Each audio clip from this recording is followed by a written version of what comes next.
So no shit, there we were. Heading into a combat zone with no support to find a bunch of heavily armed former guardsmen, then ask them why they were deserting and where they were heading. Really says something that it was only the third worst plan we'd been a part of. The flight got a lot more interesting as we neared the front. The ground war on this planet was one of the bigger ones we'd seen. The sheer number of troops we could see below us was staggering. You could actually identify hot zones from the glow of mass lasgun fire. We all clustered around the windows, but after a few minutes it stopped being amazing and was just depressing. A near endless tide of guardsmen was marching into a fight, supported by millions of tanks and flyers, and all it was achieving was a stalemate. It was easy to see why desertion was a problem. The fight was bloody pointless, and it was obvious that most of the soldiers sent to that front weren't going to be coming back.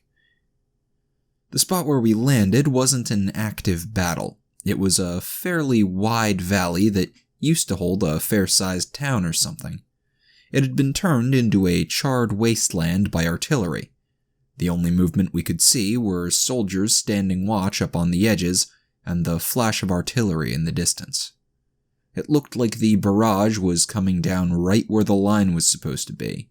None of us speculated on whether they'd been allowed to pull back before the suppressive barrage was started. Tink set us down in a dell a click or two outside of town. Or rather, the loner pilot set us down while Tink carefully watched what buttons he pressed. The interrogator cheerfully reminded us that, officially, everyone left here was a deserter. So all we had to do was find someone, ask them some questions, then head back to base for dinner and drinks.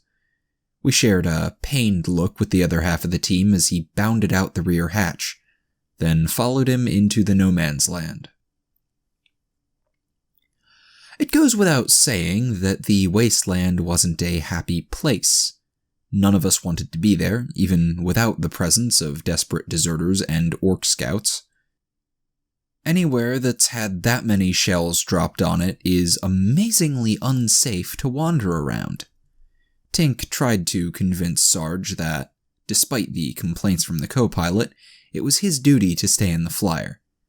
He might have pulled it off if both Nubby and Twitch hadn't joined in when they saw that Sarge was actually considering it. As the interrogator led us in the general direction of town in the center of the valley, we kept our heads down and eyes open. The interrogator did neither. The man's only concession to stealth was to occasionally sprint between wrecked buildings or walls, then stand up and return to walking out in the open when he got bored. After the second time we just barely stopped him from stepping on an unexploded shell, Sarge put Twitch in charge of walking in front of him, and the rest of us spread out into a scouting perimeter. The Arbite team just walked along behind the interrogator, mimicking his moves and quietly complaining to each other about the situation. It was amazing that we got to the edge of the town without anyone being seen or blown up. Not long after we entered the town proper, we saw signs of life. A few small buildings were still standing, and campfire smoke was coming out of one of them. We pulled back to discuss the plan of attack with the interrogator, but as soon as we pointed out the building, he stopped listening and ran towards it while the rest of us raced to catch up. We got there too late to stop him, and just in time to watch as he flung the door open, then stood there, with his cloak billowing around him and rosette on display, and loudly asked if anyone inside was a traitorous deserter. There were a few seconds of shocked silence, then a rain of blaze fire poured out the door, barely missing the interrogator and clipping one of the adepts. Sergeant Twitch both immediately popped nades and put them through the building's windows, and Nubby laid down some suppressive fire on the doorway, giving Doc the cover he needed. While the rest of us got the fight started and pulled the wounded adept to safety, Tink stepped back, put down his goggles, and raised his plasma gun. If you've never seen a plasma gun in action, imagine a cross between a lasgun and a slug thrower. Instead of projecting a brief beam of powerful light, it gathers together an incredibly hot ball of energy, then lobs it out like a stubber. But unlike a stub round, that blob of plasma will burn through just about anything that gets in its way.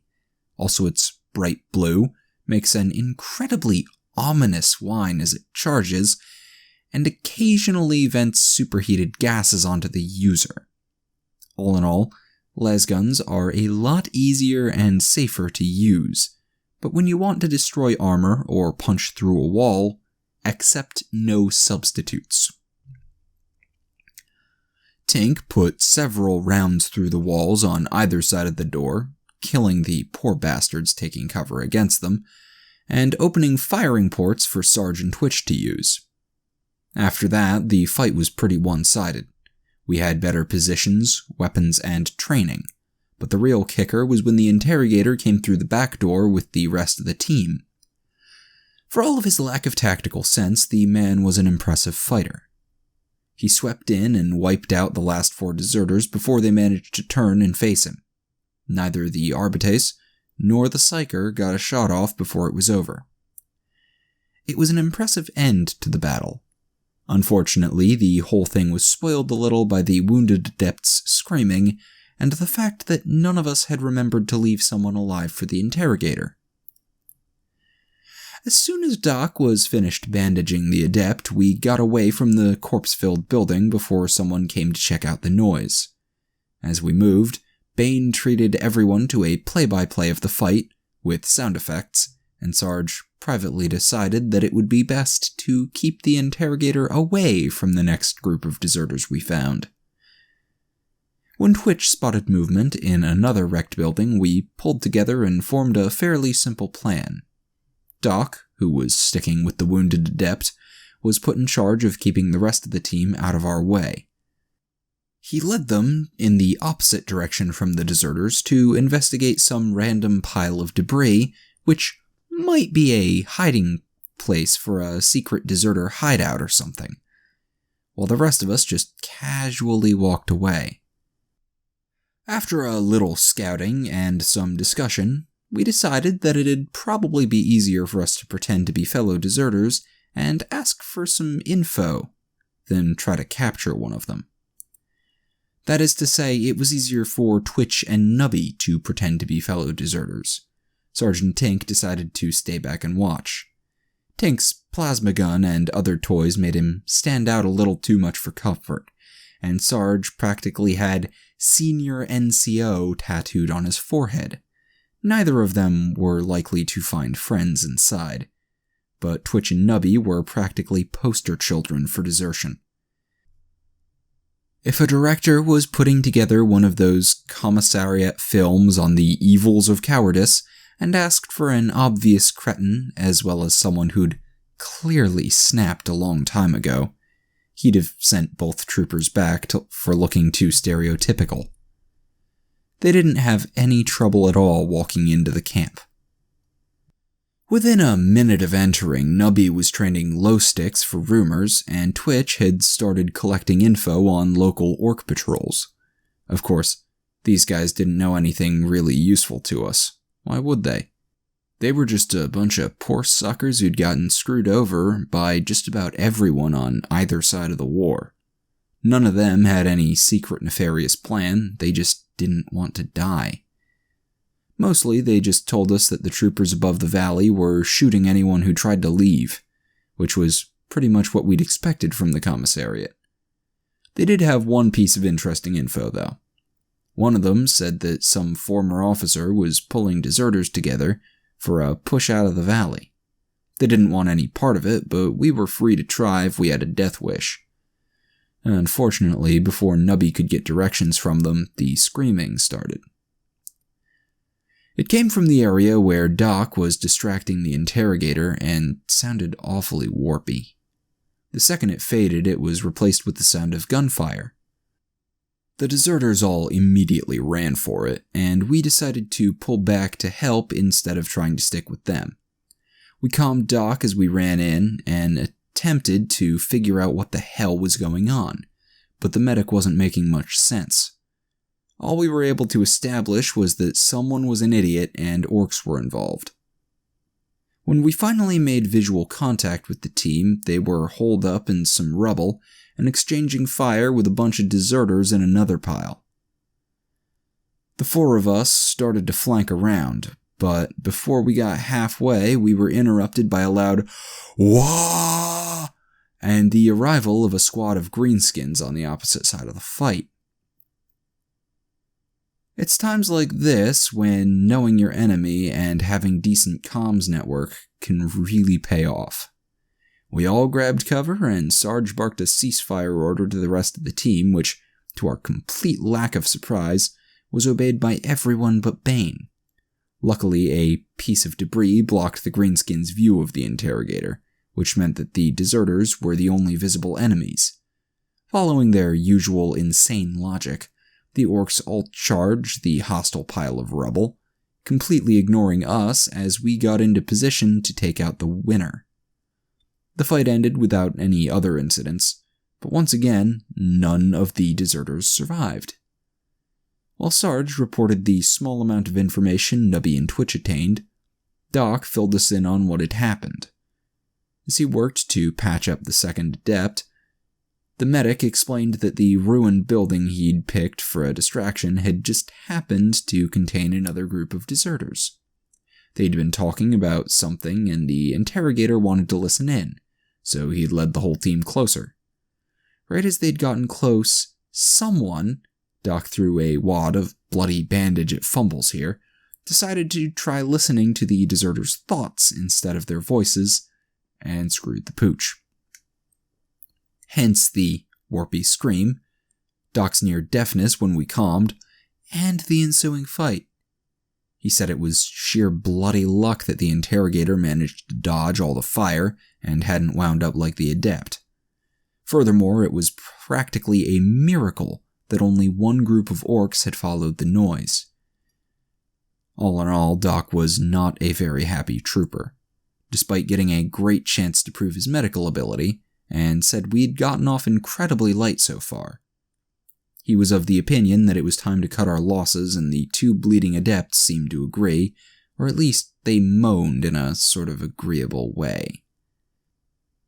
Sarge had a very weird discussion with the interrogator, while Doc complained to the rest of us. He didn't seem to mind that we'd gone off to do our own investigation, and seemed inordinately happy with the scrap of info about someone organizing the local deserters.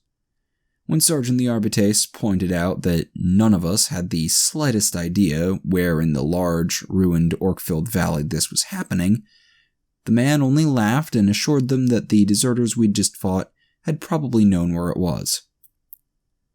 Sarge adopted the very patient voice you use when talking to slow children or armed madmen, and explained that those deserters were very dead now. It was unlikely they'd be giving us directions. 5 minutes later, Sarge and Nubby were digging through the corpses looking for any secret notes or maps to the hideout. 10 minutes later, he was swearing sulfurously as he delivered the map to Bane. Unbelievably, it really was a map of where the deserters were mustering, with detailed directions and everything. We didn't even need to have the adepts translate the version of Gothic it was written in. The interrogator just happened to have studied it back in the Scala. None of us were very happy about this turn of events. For one thing, it meant that we weren't going to be leaving the valley yet, and for another, it was complete and utter bullshit. Sure, occasionally you find some random thing that just happens to be exactly what you need, but it's pure luck. And you don't get to depend on it happening as part of your plan. It was unfair that the universe was playing along with him, and when it finally stopped, it was probably going to get us killed along with him. There was a lot of grumbling as we followed the map deeper into the town. The entire group's mood, except for the interrogators, entered a sort of downward spiral, starting at anger and transitioning through disgust to a sort of weary depression. While Sarge had a lot of unkind things to say about the interrogator, and most of us engaged in a sort of round-robin bitch-fest with the Arbites, Doc and his patients were the worst. He continuously whined about having to care for the two adepts who, in turn, complained about having bleeding holes in their bodies. We probably would have killed ourselves before we got to the enemy if it weren't for Twitch and Tink. Twitch, bless his paranoid little heart, accused one of the Arbites of stealing his happiness and draining his very soul away. Tink grabbed that chain of logic and ran with it, and a few minutes later, we were all feeling better as Fumbles stayed a minimum of 20 meters behind everyone else. It was decided by fair and democratic vote that the two Arbites would take turns keeping him company until Doc could get his hands on some antidepressants for the creepy little bugger. The interrogator ignored this whole charade. He was too busy walking in plain sight with the map held out in front of him. We figured that best case scenario, his luck would hold and he'd lead us to the deserters without incident. Worst case, he'd get killed by a dud shell or a bunch of orcs. It was a win-win situation, and Nubby even started taking bets on the outcome. At least, until Sarge got annoyed and threatened to put him on Fumbles duty. Unfortunately, it turned out that we'd been far too optimistic. Doc was the one who first recognized the landmarks from the map, but it was Twitch who spotted the stubborn nest. By the time we saw it, the interrogator was already halfway across the kill zone. The entire team piled up at the edge and watched as Bane walked up to a wrecked lamppost, then paused to check his map. Sarge frantically flipped his comm to the interrogator's channel and told him to freeze. Instead, he turned to face us and loudly asked why everyone had stopped. Everyone held their breath and waited for the stubber to open up on him. Eventually, we ran out of breath. Somehow, the two deserters in the nest completely failed to notice that a man, in a flapping cloak that screamed Inquisition no less, was standing behind a post half as wide as him and talking on his comm bead. In a choked voice, Sarge explained the situation, prompting Bane to lean out and stare at the nest for a few seconds, then start talking in a loud stage whisper. This was more than we could handle. Sarge peeked around the corner and verified that the hostiles looked like real soldiers and neither one was blindfolded, then jerked back as the stubber swung to bear on him. We all heard one of the deserters tell the other that he might have seen something. Sarge, Doc, and the Arbites started to argue over their comms with the interrogator, who was whispering so loudly that we could all hear him from across the street, while the rest of us got into a fairly heated discussion about just what the hell was going on. Tink was of the opinion that something warpy was happening, though Fumbles denied this and claimed that everything was normal. This prompted Nubby to start blaming the depressed psyker for screwing with the law of physics. When Twitch, of course, blamed everything on the orcs. The argument came to a crashing halt when Tink's voice rose almost to the same level as the interrogator's, and the stubber opened up on our cover. It wasn't long, or a well-aimed burst, just a spray across our general area. In our professional opinion, these guys were obviously more interested in convincing us to leave than actually scoring a kill, but a freak ricochet managed to nail one of the adepts in the leg. While Doc opened his medkit for a third time that day, Nubby yelled abuse at the two deserters. Twitch directed our attention to Bane. He was briskly walking into the alley the nest was guarding, while the enemy was distracted. We figured he was going to take out the stubborn nest so that we could follow him. Instead, he calmed us all, in a voice that just oozed smugness, and ordered us to meet him in the main courtyard, then said he was going dark, and turned off his comm bead.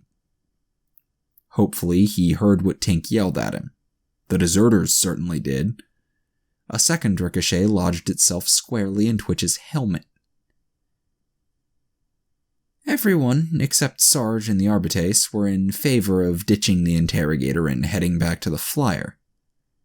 Unfortunately, orders were orders, and we had a job to do. After all of us calmed down, we pulled ourselves back to a more secure position and got a plan together. Shooting our way in was out of the question, so we needed a way to sneak in.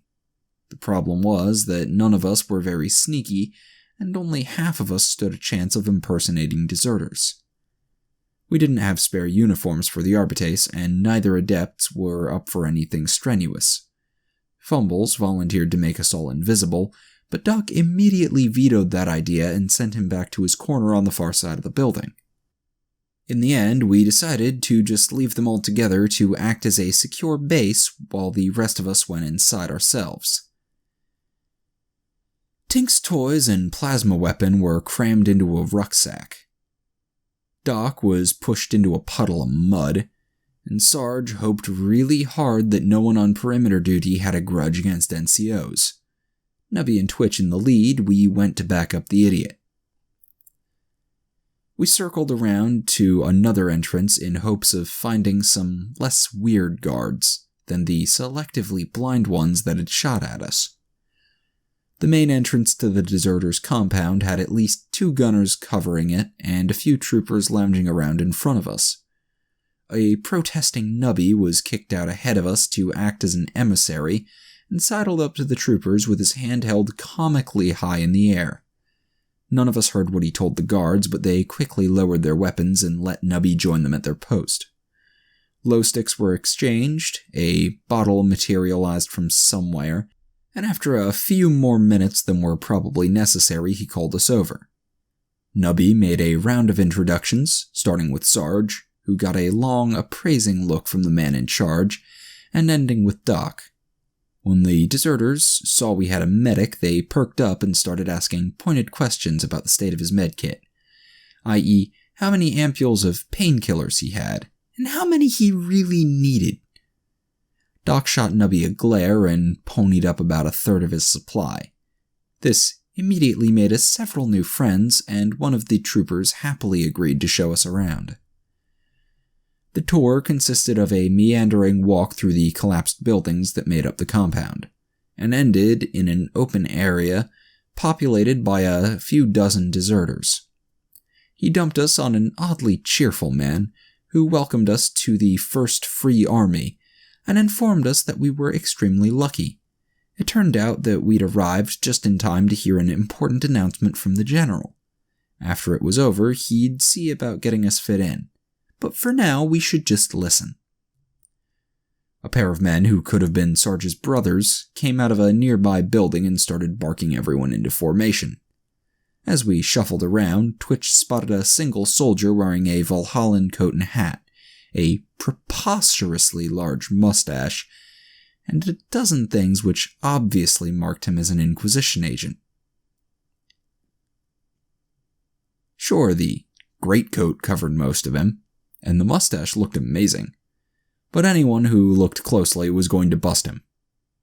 He actually holstered his master-crafted silenced auto pistols outside of the coat, and you could even see the rosette peeking out of the front of the coat. It was like he wasn't even trying. We quickly moved in around him and blocked everyone's view, while Sarge did his best to fix Bane's disguise. Nothing could be done about the shiny carapace greaves and boots, but the autos were stashed in his pockets and replaced with a spare laser pistol. The rosette was tucked inside his shirt, and we managed to shove him into parade rest before one of the sergeants came over to yell at us. Our squad was split up into either side of the interrogator, and we all did our best not to draw attention. As the last deserters formed up, a big man wearing a general's insignia tacked onto a major's uniform came out and addressed the troops. As moving speeches go, it ranked a solid 7, hitting several key topics like the importance of camaraderie and the mating habits of commissars, but losing a few points for talking too much about protecting civilians. Also, for being a traitorous heap of lies designed to sap the fighting spirit of brave guardsmen and lure them into vile heresy. After everyone had been suitably pumped up, he moved on to some real topics, like rumors that some rogue traitors were trading trips off-planet for favors or a gig of service in their private armies. Apparently, these rumors were not only completely true, but the general had managed to contact one of them and worked out a rendezvous. At this point, he flourished a calligraphy-filled note, and there was a great deal of cheering. Furthermore, he'd made contact with a sympathetic regiment, which would turn a blind eye to our escape from this hellhole. But before he'd go into details, he needed to make sure no one here was a commissariat spy.